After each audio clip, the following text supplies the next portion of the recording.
அஸ்ஸலாமு அலைக்கும். நிறைய பேருக்கு பிளாக் கலர் ஃபேவரட்டாக இருக்கோ இல்லையோ, ஆனால் இன்னைக்கு இந்த லெஹங்கா சோலியோட டிசைன் எல்லாருக்கும் யூனிக்காகவும் ஃபேவரட்டாகவும் மாறப்போகுது. அந்த மாதிரி ஒரு டிசைன் தான் நான் இன்னைக்கு கொண்டு வந்திருக்கேன். நம்ம நிறைய லெஹங்கா சோலியோட டிசைன் பார்த்துருக்கோம். இன்னைக்கு பார்க்கக்கூடிய full and full black colour lehenga சோலியோட டிசைன் தான் இது. நார்மலாக பிளெயின் நெட்லேயே கீழே ஃப்ரில் கொடுத்து வச்சுருக்கேன். ஆனால் இந்த ப்ளவுஸோட டிசைன் பாருங்கள்.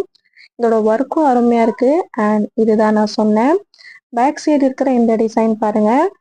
இந்த மாதிரி ட்ரையாங்கிள் ஷேப்பில் நான் இப்படி கொடுத்துருக்கேன். கீழே பிளெயின் நெட்லேயே நாட் கட்டுற மாதிரி கொடுத்துருக்கேன். நாட் கட்டினதுக்கப்புறம் ஒரு போ மாதிரி தெரியும். உங்களுக்கு இது பெருசாக வேணும்னா இன்னும் அதிகமாக நெட் துணி பெருசாக கொடுங்க, அழகாக இருக்கும். சேம் டிசைனில் பிளாக் கலர் இன்னொரு லெஹங்கா சொல்லி தைச்சிருக்கேன். அண்ட் ஒயிட் கலரில் வேற ஒரு டிசைனில் லெஹங்கா சொல்லி தைச்சிருக்கேன். கீழே 2 ஹூக், மேலே ஒரு ஹூக் கொடுத்துருக்கேன். இந்த மாதிரி யூனிக்கான டிசைன் நிறைய நான் சேனலில் அப்லோட் பண்ணியிருக்கேன். நீங்கள் வீடியோஸ் மறக்காமல் பாருங்கள். இந்த டிசைனுக்கு ஒரு லைக் பண்ணிக்கோங்க.